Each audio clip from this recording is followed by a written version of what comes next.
Get out! I'm not going anywhere. Those were the last words I heard before the door slammed behind me, leaving me in the cold hallway of a skyscraper that would soon become the backdrop of my greatest professional triumph and humiliation. I'm Danielle Carter, a name that now echoes in boardrooms worldwide, but just a few years ago I was a girl with a dream and a mountain of doubt standing in my way. Raised in Atlanta, the daughter of a postal worker and a schoolteacher, my path was anything but straightforward. I faced rejection after rejection, always hearing the same whispers, "You're not cut out for this," or "Why don't you leave it to someone else?" It stung each dismissal, a reminder of the doubters who thought my ambition was just child's play.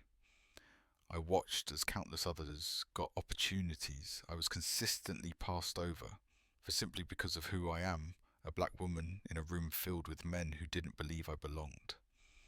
But I didn't let their prejudice define me. Late nights were spent hunched over a kitchen table crafting a vision for a tech empire that would one day stand tall among giants. I poured every ounce of my being into building what I had envisioned, always knowing that one day those who laughed at me would have to reckon with my determination. And as I stood there ready to walk into that boardroom, I could feel the weight of every past humiliation pushing me forward. What I didn't know yet was how dramatically that day would change the narrative of power and respect in the industry. The boardroom was cold, the kind of chill that runs deeper than the air conditioning. It felt like the collective disdain of the people around me. As I walked towards that polished table where some of the most powerful people in the room sat armed with their mockery, I couldn't shake the feeling that I was stepping into an arena designed for my downfall. Who invited the help? Victoria's laugh cut through the air, a snide remark dripping with arrogance as she blocked my path. I remember the low chuckles simmering like a bitter brew, the way confidence can morph into condescension in an instant. "Why don't you wait outside? The real CEO will be here shortly." The disbelief washed over me like a wave, my pulse quickening, my heart pounding against my ribs.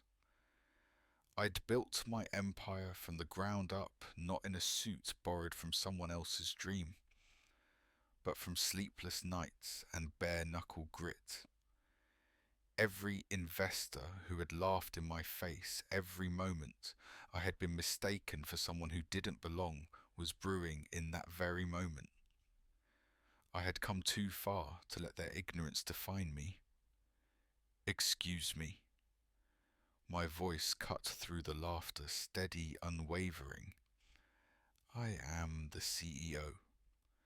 The room stilled disbelief, transforming into something heavier, like the air before a storm. "What makes you think I can't be the CEO?" I fired back, my resolve hardening. Names etched in my memory, every dismissal, every patronizing smile rallied around me, igniting a fire that burned hotter than their mockery. I built this company from late night brainstorming on my kitchen table to this very room. So let's talk about who belongs here. The chortles faltered, replaced by silence thick with realization. The invisible weight of their biases suddenly became apparent, shifting from me to them. In that instant, I could feel the dynamic changing, like the tables around us were being flipped. I would no longer be the underdog waiting for scraps. No, I was standing at the precipice of a reckoning, and they all needed to understand I was just getting started. It was all supposed to be straightforward, right? You build something from nothing, pour your heart into it, and the world looks at you like you're just a kid playing dress up in a suit 2 sizes too big. But no one warned me about the hurdles being as high as my ambitions, or the delightful array of rejections I'd face along the way. Picture this: I'm sitting at a meeting with a dozen investors, their eyes shifting from my pitch deck to their phones, like I'm the world's least interesting background noise. They say, "Oh, we'll get back to you," with that polite smile that just screams never. And I'm there thinking, did I accidentally walk into a magic show? Because apparently I'm the disappearing CEO.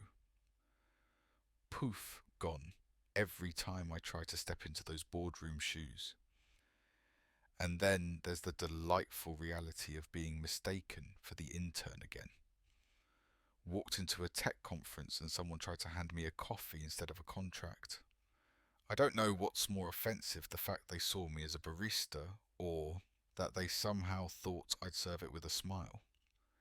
Spoiler alert, I didn't. Every no felt like a slap. And honestly, I started wondering if it was my resume or the colour of my skin that made them squint at me.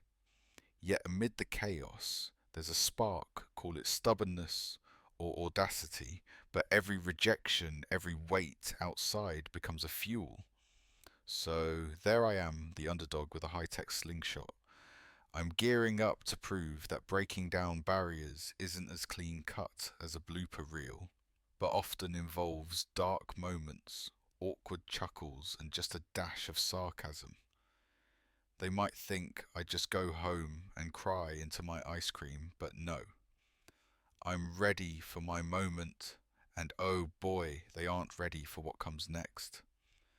The laughter echoes in the room, cutting through the air like a knife. Danielle stands at the threshold, heart pounding, breath shallow. "Wait outside," they said, smirking. A flood of memories crash over her. The rejection slips, the condescending glances, the countless times she had to prove herself. But here was different. With a deep, grounding breath, she locks eyes with Victoria. Her voice pierces the din, steady as iron. "I am the CEO." Silence. No scoffs, no laughter, just a weighty pause. In those fleeting seconds, she transforms. No longer the girl who hesitated, but the woman who rises. "What makes you think I can't be the CEO?" Each word drips with conviction, igniting something in the room. A spark that catches fire. She recounts her journey, late nights, crafting code, mornings filled with pictures that fell on deaf ears. A mosaic of sacrifices that built this empire, her empire. And with each word she strips away their power. The laughter evaporates. Eyes dart from hers to the floor, suddenly aware of the walls they built and the cracks she's forced open. "Consider this your last meeting." Her voice fierce, unwavering, the shock palpable. They scramble for words, apologies barely rising above a whisper, while she poised and radiant stands tall. In that moment she is unstoppable, and they are left to face the reckoning of their own prejudice. The energy shifts like a tide turned. Revolutions don't happen quietly. They roar into existence. Danielle smiles, knowing she's just begun. This isn't just a victory, it's a movement. A reminder that sometimes you have to demand your space when the world insists you wait outside. As the boardroom fell silent, Danielle stood tall, her gaze unwavering as she looked each executive in the eye. Consider this your last meeting, she declared, her voice steady but laced with the emotion of every challenge she had overcome. The startled executives exchanged glances, the laughter from earlier now pressed into an uncomfortable stillness. It was a scene that felt almost cinematic, the vivid light streaming in from the skyscraper windows, highlighting the tension like a spotlight on a stage. With each name she read off the termination list, the gravity of her words landed with the weight of a hammer. You see, she continued, the strength of her conviction punctuating every syllable. This isn't just about business. It's about respect. Respect earned through years of hard work, not entitlement. Gasps filled the air as those who once dismissed her now faced the repercussions of their bias. As Danielle concluded the meeting, a palpable shift marked the atmosphere. She reached for the signed contracts, sealing partnerships that would not only solidify her company's future, but also send ripples through the corporate world. A headline flashed across her mind. Underdog CEO fires executives who doubted her. She allowed herself a quiet smirk, a moment of triumph where her dignity reigned supreme over their prejudice. But with her success came the understanding that while she had risen to claim her rightful place, the scars of her journey remained reminders of the persistence needed in a world that isn't always fair. It wasn't just a victory, it was a reminder hardships don't vanish. They transform into the fuel that propels us forward. As we reflect on the extraordinary journey of Danielle Carter, we witness not just a battle for authority within a boardroom, but a profound examination of power, trust, and revenge. In those tense moments, Danielle transformed from a despised figure at the mercy of others' biases into a powerful force who commanded respect and recognition. She seized her moment, turning humiliation into a resounding triumph, embodying the struggle of many who have faced systemic hurdles. What did she learn? Sometimes revenge is not about retribution, but rather about reclaiming one's narrative. It raises a controversial question. Is the act of retribution justified when it serves to establish equity, or does it perpetuate a cycle of hostility? Many might argue that revenge is merely a facade for justice. Others, like Danielle, may see it as the fire that ignites real change. This moment of defiance was not just a personal victory for her. It resonates with countless marginalized voices who crave acknowledgement in spaces dominated by prejudice.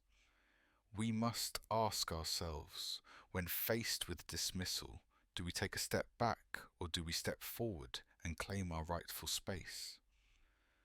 So what do you think? Is seeking revenge truly an act of justice, or does it distort the thin line between right and wrong?